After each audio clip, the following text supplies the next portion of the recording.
लड़की और उसके बीच की रुकावट उसकी गरीबी है या कुछ और। ये कहानी है एक ऐसे लड़के की जो एक लड़की से एक तरफा प्यार करता है और अचानक उसे एक दिन एक ऐसी शक्ति मिल जाती है जिससे वो किसी भी दीवार के आर पार जा सकता है। अब आगे क्या होता है देखते हैं इस मूवी एक्सप्लेनेशन में। तेज सिनेमा में आपका स्वागत है। आज मैं आपको बताते हुए दिखाऊंगा 2011 में रिलीज हुई रशियन साई-फाई कॉमेडी मूवी किस थ्रू द वॉल। केशा एक जादूगर के सहायक के रूप में काम करता है। वो दर्शकों को दीवार के आर पार जाने की ट्रिक करके दिखाता है। केशा अपने दोस्त के साथ एक किराए के मकान में रहता है। कभी उसे उसकी मकान मालकिन किराया न भरने के लिए डांटती है तो कभी उसका जादूगर अंकल उसे काम में लापरवाही करने पर मार मार के सुझा देता है। उसकी जिंदगी दुखों और दिक्कतों से भरी है। एक दिन वो सोचता है कि उसके पास जिंदगी को जीने की कोई वजह ही नहीं है कि अचानक एक दिन वो अलिसा नाम की एक खूबसूरत रिपोर्टर को देखता है। शायद उसे अब जीने की वजह मिल गई है। वो यहाँ उसके खड़ूस जादूगर चाचा का इंटरव्यू लेने आई है। वो उसे देखते ही देखते एक तरफा प्यार का शिकार हो जाता है। वो एकटक लड़की को देख रहा होता है, तभी उसके इस अजीब व्यवहार के लिए जादूगर अंकल उसे वहाँ से धक्का मार के भगा देते हैं। अलीशा उसके दीवार के आर पार जाने की ट्रिक के बारे में जानने के लिए बहुत इच्छुक है और उसके बारे में एक लेख लिखना चाहती है। रोज की तरह एक दिन चाचा भतीजा अपनी जादूगरी से लोगों का मनोरंजन कर रहे होते हैं कि तभी अलीशा और उसका बॉयफ्रेंड भी शो का मजा लेने वहाँ आ जाते हैं। लेकिन अलीशा को उसके बॉयफ्रेंड के साथ देखकर बेचारे का दिल टूट जाता है। उसका अपने काम से ध्यान भटक चुका है और वो अपनी परफॉर्मेंस को सही से नहीं निभा पा रहा है। शो के बीच जादूगर अलीशा को लड़की के टुकड़े करने वाले जादू के लिए स्टेज पर इनवाइट करता है, लेकिन उसका बॉयफ्रेंड फिक्रमंद है। वो उसकी जगह खुद ये करने का फैसला करता है। अब नफरत से भरा केशा खुल्लम खुल्ला उसके बॉयफ्रेंड को काट के मारने ही वाला था, तभी बॉयफ्रेंड उसके पिछवाड़े पर एक जोरदार लात मारता है। केशा अब नीचे जमीन पर पड़ा है। उसे मालूम चल चुका है कि उसके और उसके प्यार के बीच की ये दीवार उतनी भी कमजोर नहीं है जितना वो समझ रहा था। उधर उसके जादूगर अंकल उसे सजा के तौर पर काम और अपनी जिंदगी दोनों से बाहर कर देते हैं। अलीशा का बॉयफ्रेंड है तो क्या, केशा को इससे कोई फर्क नहीं पड़ता। वो उसे पाने के लिए अपनी पूरी कोशिश करता है। वो सोचता है कि अगर वो भी थोड़ा अमीर और दिखने में जरा सा अच्छा होता तो अलीशा जरूर उसी से प्यार करती, लेकिन दुर्भाग्यवश ऐसा नहीं है। वो छिप छिप कर दोनों का पीछा करता है। अब ये सिरफिरा आशिक पीछा करते हुए उनके घर तक पहुंच जाता है, लेकिन वो एक लग्जरी अपार्टमेंट था जिसकी सिक्योरिटी काफी मजबूत थी। उदास केशा वहीं सिगरेट पीने बैठ जाता है। अब एक बेघर आदमी आकर उसकी सिगरेट जलाता है। वो उससे पूछता है कि क्या वो उसे $20 उधार दे सकता है और अगर वो ऐसा करेगा तो वो बदले में उसकी कोई इच्छा पूरी कर देगा। केशा इतना ज्यादा दुखी था कि वो उस बेघर आदमी की बातों पर यकीन न करते हुए भी अपने $20 उसे सौंप देता है, लेकिन पैसा मिलते ही वो बेघर आदमी वहाँ से गायब हो जाता है। सच में गायब। ये देखकर केशा घबरा जाता है। वो खड़ा होकर जैसे ही दरवाजे को स्पर्श करता है वो चमत्कारी रूप से दरवाजे के पार हो जाता है। अब सुबह होती है। केशा सर चकराते हुए उठता है। वो अपने पास पड़े बेशुमार कैश पर ध्यान नहीं देता और न ही उसे ये याद है कि वो दीवारों के पार जा सकता है। तभी वो एक बैंक लूट की खबर देखता है जहाँ बिना किसी तोड़ फोड़ के वारदात को अंजाम दिया गया है। अब उसे याद आता है कि पिछली रात उसके साथ कुछ अजीब हुआ था। उसे याद आता है कि पिछले रात वो बंद दरवाजे के पार चला गया था, लेकिन साथ ही उसे शक होता है कि शायद वो एक सपना होगा। वो एक पत्थर पर लात मार के देखता है कि क्या वो सच में ऐसा कर सकता है। अब उसे ये ज्ञान होता है कि वो दीवार के पार अपने हाथों या अपनी बॉडी से छूकर ही गुजर सकता है, ना कि अपने पैरों से। अब वो अलीशा की बिल्डिंग के एक घर में प्रवेश करता है जहाँ उसे बिस्तर पर बैठा एक बीमार बच्चा मिलता है। बच्चा उससे कहता है कि वो एक अंतरिक्ष यात्री बनना चाहता है। वो उत्सुक था ये जानने के लिए कि आखिर कैसे केशा उसके घर में घुसा, लेकिन अलीशा के प्यार में पागल केशा बच्चे से अलीशा का पता पूछने लगता है। बच्चा बताता है कि वो ऊपर के किसी फ्लोर पर रहती है। केशा अपनी सुपर पावर से छत को पार करते हुए जाता है। वो ऊपर 3 लोगों को देखता है जो कोई म्यूजिक बजा रहे थे। फिर अगले फ्लोर पर वो देखता है 3 लोग भूतों से संपर्क करने की कोशिश कर रहे हैं। केशा दीवार से निकलता है और उनसे पूछता है कि वो कौन से माले पर है, और फिर वो दीवार से होते हुए निकल जाता है। वो तीनों इस भूत को देखकर वही फ्लैट हो जाते हैं। आखिरकार वो अलीशा के फ्लोर पर पहुंच जाता है। वो देखता है अलीशा अपने बॉयफ्रेंड के साथ मजे करने वाली है। अब केशा आवाजें करके उनका ध्यान बटा देता है। वो एक पेंटिंग के पीछे से अपनी आंखें चलाकर उसके बॉयफ्रेंड को डराता है।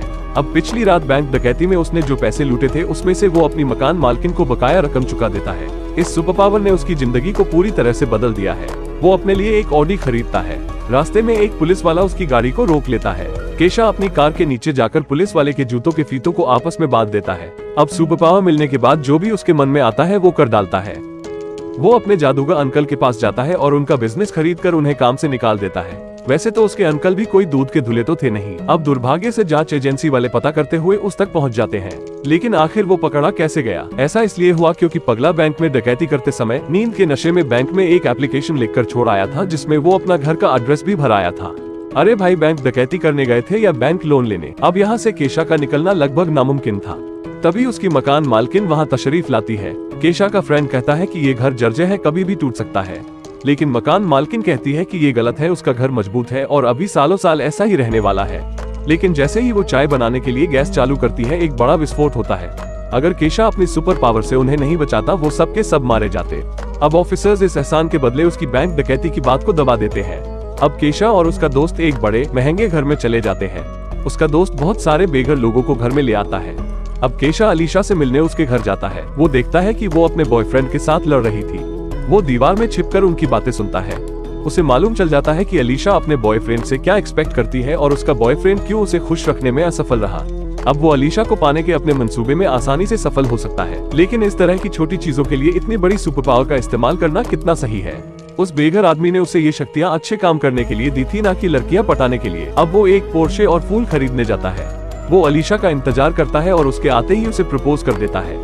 अलीशा उसके बातों पर ध्यान न देकर जल्दी से उसकी कार में बैठ जाती है, इसलिए नहीं कि वो उससे प्यार करने लगी है, बल्कि इसलिए क्योंकि वो ऑफिस के लिए लेट हो रही थी। अब देर से आने के लिए बॉस उसे कसकर डांट लगाता है। वो उससे कहता है कि उसे कोई तड़कती भड़कती खबर लाने को कहा था, ना कि बीमार बच्चों की कोई बोरिंग रिपोर्ट। केशा ये सब होते हुए देख लेता है। अब वो बॉस को सबक सिखाने के लिए दीवार से आधा बाहर आकर उसकी हवा निकाल देता है। वो उसे अलीशा के साथ सही से पेश आने के लिए और उसे प्रमोशन देने के लिए कहता है। अब अलीशा को एक वर्ल्ड इकोनॉमिक समिट में एक इंटरव्यू के लिए जाना था। वो केशा को $200 देकर उसे वहां तक छोड़ने के लिए कहती है। अपनी मंजिल पर पहुंचने पर वो प्रेस का पास दिखाकर अंदर चली जाती है। शुक्र है केशा के पास दीवारों से होकर गुजरने की पावर है। वो पलक झपकते ही दीवार से पार होकर अंदर निकल जाता है। वो अलीशा के पीछे जाता है। अलीशा बड़े राजनेताओं के साथ फोटो खिंचाती है। अब अलीशा खुशी से भागते हुए आती है। वो केशा को किस करती है। अब उसे लगता है कि अलीशा उसकी हो चुकी है, लेकिन वो उसका शादी का प्रस्ताव ठुकरा देती है। वो कहती है कि वो उससे बिल्कुल भी इम्प्रेस्ड नहीं है। ये सुनकर केशा का दिल टूट जाता है। मेरे हिसाब से केशा एक नंबर का बेवकूफ है। कोई लड़की जिसका पहले से ही कोई बॉयफ्रेंड है और उसका उससे अभी ब्रेकअप भी नहीं हुआ हो, उसके पीछे यूं भागना बहुत बड़ी बेवकूफी है। अब उसके पास आने के लिए वो चोरी छिपे उसके ऑफिस जाता है। वो उसे छू कर देखता है। वो उसे दीवार से पार होकर चूमता है, लेकिन अब वहाँ उसकी जगह एक आदमी था। अलीशा के बढ़िया काम के लिए उसका बॉस उसे प्रमोशन देता है। वो उसे सीधे एडिटर इन चीफ बना देता है। केशा उसे एक बार फिर सोचने के लिए कहता है, लेकिन उसका दिल अभी भी अपने बॉयफ्रेंड पर था। केशा का दिल अब पूरी तरह से टूट चुका था। अब वो दुखी होकर बीमार बच्चे के साथ बातें करके अपना दिल हल्का करता है। बच्चा उसे बताता है कि उसकी माँ उसे स्पेस में घुमाने के लिए $1.5 लाख इकट्ठा कर रही है। वो बच्चे की बात को मजाक में लेता है और फिर से अलीशा के रूम में चला जाता है, जहाँ अलीशा और उसका बॉयफ्रेंड सो रहे थे। अलीशा केशा को दीवार से निकलते हुए देखती है। उसे लगता है कि वो सपना देख रही है। वो उसे दीवार के पार ले जाता है। वो एक ट्रेन की छत के ऊपर कूद कर जाते हैं। फिर वहाँ से दोनों सीधे डब्बे के अंदर उतर जाते हैं। वो खूब मस्ती करते हैं, लेकिन अभी भी अलीशा उसे प्यार नहीं करती।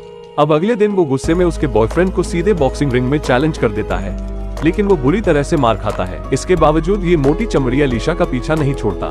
किसी को पसंद करना या उसे प्यार करना कोई गलत बात नहीं, लेकिन आप किसी की बाहरी सुंदरता देखकर उसे बिना जाने समझे प्यार करते हैं तो ऐसा प्यार बेकार है।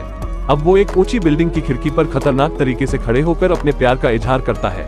वो उसके दिल को जीतना चाहता है, जो लगातार उसे इग्नोर कर रही है। अचानक उसका बैलेंस बिगड़ता है और वो बिल्डिंग से सीधे नीचे जाकर गिरता है। सच मानो अगर उसके पास सुपर पावर ना होती तो वो कब का मर चुका होता। इस घटना के असर से अलीशा गश खाकर वहीं गिर जाती है। उसे हॉस्पिटल ले जाया जाता है। केशा भी अपने सर की जांच कराने हॉस्पिटल आता है कि कहीं वो टूटा तो नहीं। तभी उसकी नजर उसी बच्चे पर पड़ती है जिससे वो अक्सर मिला करता था। उसे पता चलता है कि इस बच्ची को ल्यूकीमिया के इलाज के लिए $1 लाख की जरूरत है। बच्ची उसे अपने भोलेपन से बताती है कि उसने $50 का इंतजाम कर लिया है। अब जाकर उसे एहसास होता है कि उसे अपनी सुपर पावर्स का इस्तेमाल किसी लड़की के पीछे भागने के बजाय उससे कहीं ज्यादा जरूरी कामों को करने के लिए करना चाहिए। वो अपना सारा पैसा बच्चे के इलाज के लिए खर्च कर देता है। अब अलीशा को उस बच्चे से केशा की उदारता के बारे में पता चलता है। शायद अलीशा जैसी दयालु लड़की के लिए किसी लड़के के अमीर और गुड लुकिंग होने से ज्यादा उसका साफ और बड़ा दिल होना ज्यादा मायने रखता है। वो केशा की अच्छाई से बहुत ज्यादा प्रभावित है। वो हॉस्पिटल से भागकर उससे मिलने जाती है। उधर बेघर आदमी ने उससे उसकी सुपर पावर्स वापस ले ली है, क्योंकि जो वो चाहता था अब उसे मिल चुका है। अब बेघर आदमी भी किसी और को सुपर पावर्स देने की खोज में निकल जाता है। अब अलीशा और केशा हमेशा के लिए एक हो जाते हैं और उन दोनों की